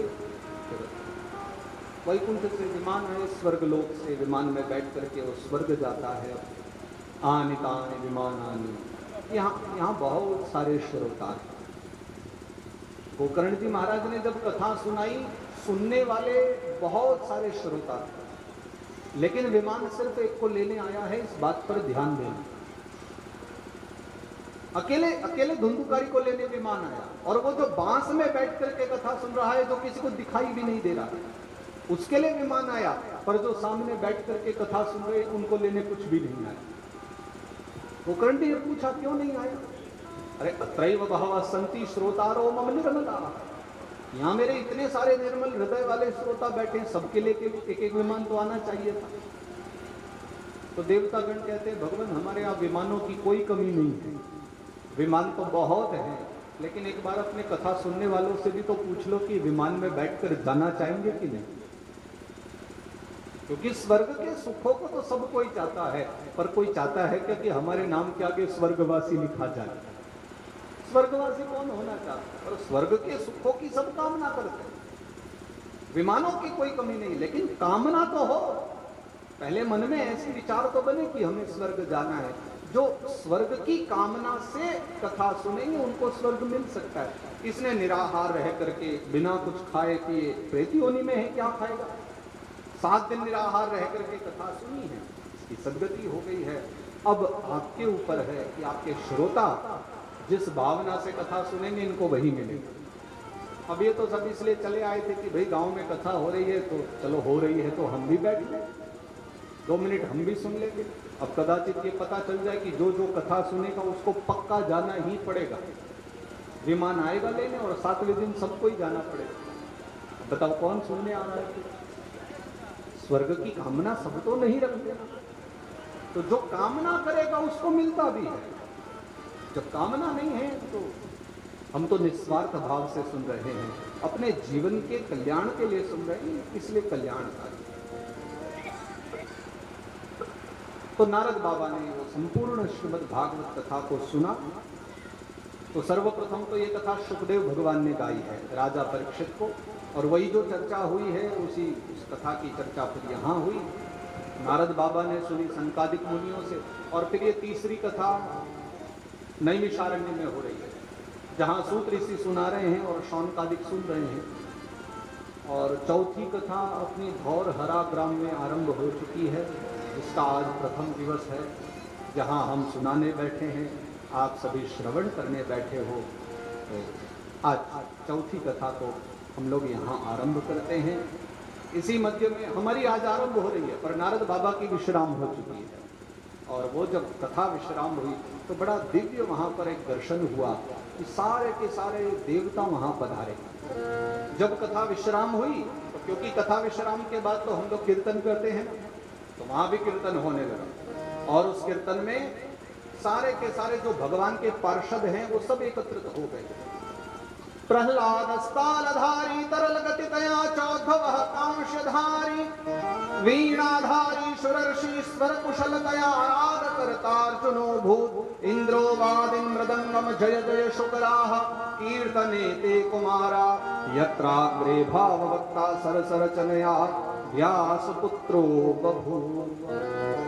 प्रहलाद जी आए, तालियां बजाने लगे कि भाई जब कुछ भी साजबाज न मिले ना, ढोलक मंजीरा तानपुरा कुछ भी ना हो, तो भगवान ने 2 हाथ दिए और ये सबसे बढ़िया साज है ये बजाने का। तो प्रहलाद तालधारी, प्रहलाद जी ताली बजाते हैं तरल गति से। उद्धव जी महाराज कहां से बजा रहे हैं? देवर्षि नारद वीणा बजा रहे हैं, वीणाधारी सुरर्षि। अर्जुन राग आलाप रहे हैं, इंद्र मृदंग बजा रहे हैं, और जो चारों मुनि कुमार कथा सुना रहे थे वो जय जयकार कर रहे हैं, जय हो जय हो जय हो, बारंबार जय जयकार करते हैं। सुखदेव मुनि भगवान की दिव्य छवियों का वर्णन कर रहे हैं। और यहाँ ये जो दिव्य एक कीर्तन हुआ है, संकीर्तन हुआ है कथा के विश्राम पर, उस कीर्तन में साक्षात नारायण प्रकट हुए, ज्ञान वैराग्य पुष्ट हुए, भक्ति महारानी प्रसन्न हुई, ज्ञान वैराग्य पुनः युवा होकर के जागृत हो गए। भक्ति महारानी पुष्ट हुई और भक्ति नाचने लगी। और जब भक्ति नाचने लग जाती है ना, तो स्वाभाविक रूप से प्रेम चारों ओर फैल जाता है। तो नाचती हुई भक्ति महारानी ने आशीर्वाद दिया नारद बाबा को, क्योंकि मुझे पुष्ट करने के लिए तुमने बड़ा प्रयास किया, तो मैं ये वरदान देती हूँ, न कदाचित विमुंचामि चित्ते स्थास्यामि सर्वदा। हे नारद, मैं तुम्हें छोड़ करके कभी भी दूर नहीं जाऊंगी, सदा तुम्हारे हृदय में निवास करूंगी। इसी कारण से नारद बाबा सदा सदा से भगवत प्रेमी है, क्योंकि सदा भक्ति महारानी ने वर देकर के वो स्वयं हृदय में बैठी। तो दिव्य वो कीर्तन हुआ है।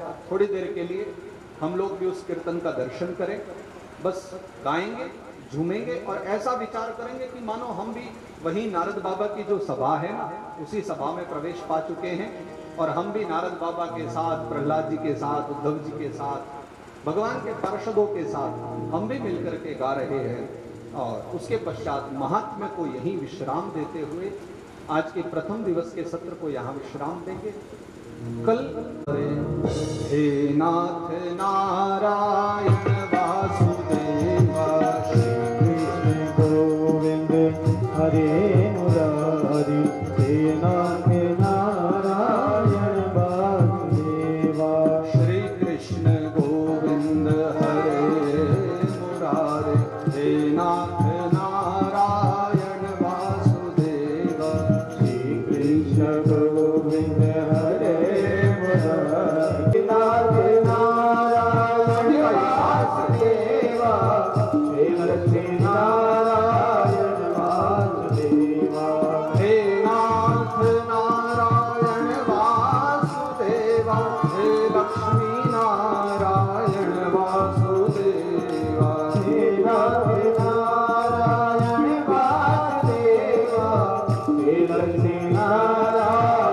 वासुदेवा, श्री कृष्ण गोविंद हरे मुरारी, राधे कृष्ण कृष्ण कृष्ण राधे राधे, हरे कृष्ण कृष्ण कृष्ण राधे राधे, राधे श्याम श्याम श्याम राधे राधे, राधे श्याम श्याम श्याम राधे राधे, राधे कृष्ण कृष्ण कृष्ण राधे राधे, राधे कृष्ण कृष्ण कृष्ण राधे राधे, राधे श्याम श्याम श्याम राधे राधे, राधे श्याम सभी गाएंगे झूमते हुए, राधे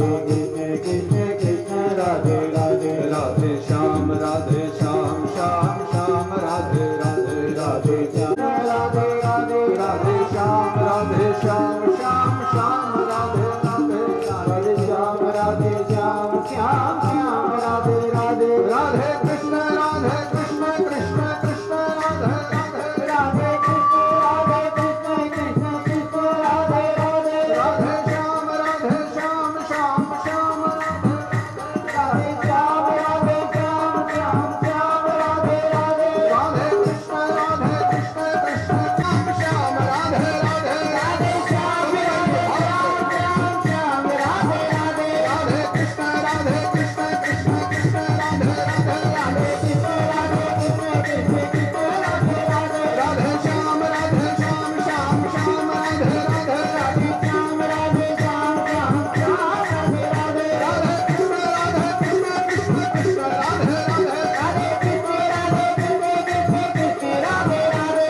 राधे राधे राधे कृष्ण कृष्ण कृष्ण राधे राधे राधे श्याम श्याम श्याम राधे राधे राधे श्याम राधे श्याम श्याम श्याम राधे राधे राधे कृष्ण राधे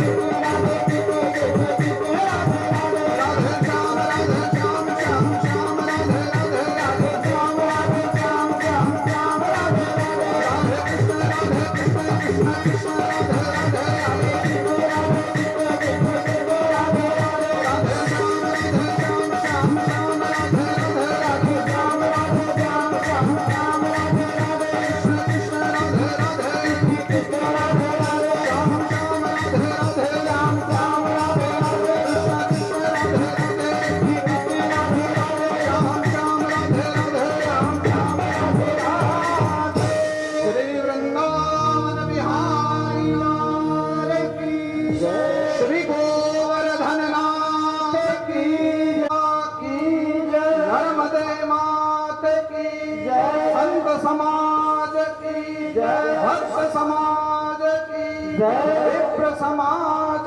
की जय सुखदेव भगवान की जय श्री हनुमान जी महाराज की जय श्रीमद् भागवत महापुराण की जय जय श्रीनाथे जय जय श्रीनाथे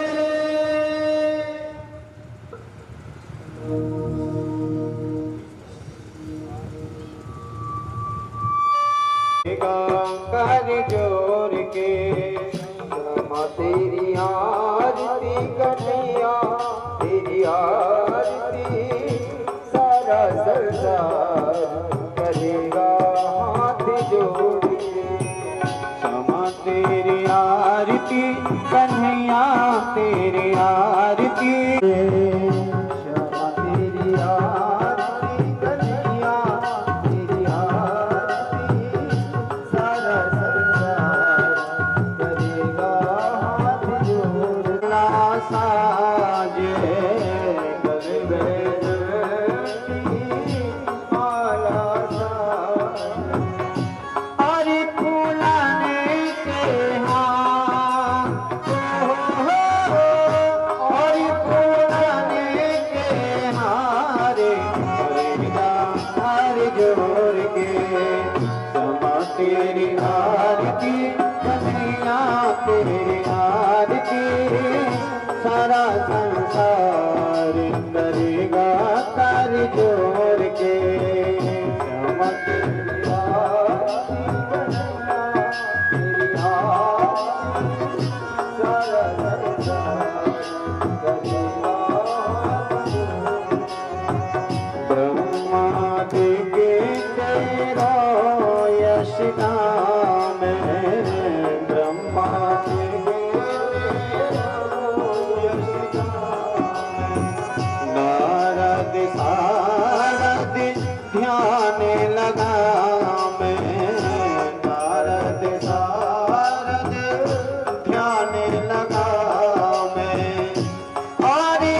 जोड़ के क्षमा तेरी आरती कन्हैया तेरी आरती सारा संसार करेगा कर जोड़ के।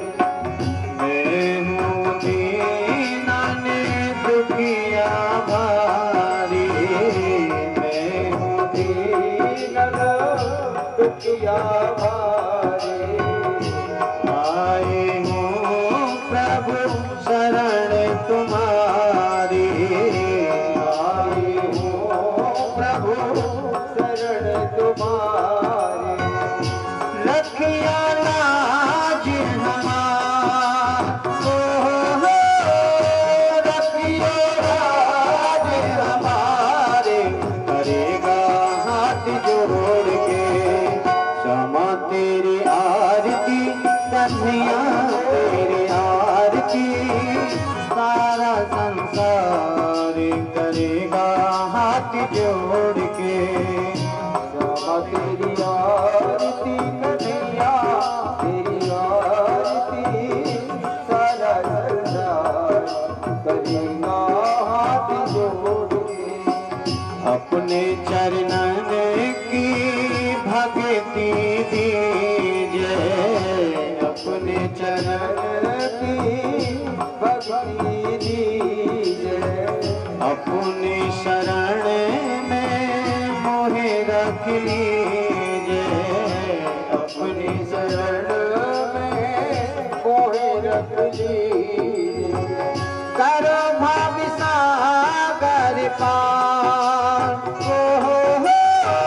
करो भाव सागर पार, करेगा हाथ जोड़ के क्षमा तेरी आरती कन्हैया तेरी आरती सारा संसार करेगा हाथ जोड़ के।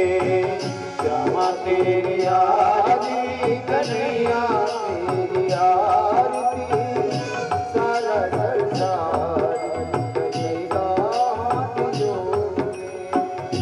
प्रेम आवे सीता राधव पद पावे, बाड़े सोया से अपार बाड़े सोया से अपार, जोड़ के करेगा हाथ जोड़ के, करेगा हाथ जोड़ के, करेगा हाथ जोड़ के। ओम मां जलेन शीतलीकरणं हरि पुष्पे देवादिवंदनम् ओम देव काम कुल चंपक पाटलाब्जे पुन्नागजाति करवीर रसाल पुष्पे बिल्व प्रवाल तुलसी दल मंजरी लाल की जय, श्रीमद्भागवत महापुराण की जय, श्री व्यास जी महाराज की जय। जय जय श्री राधेश। सभी प्रसाद में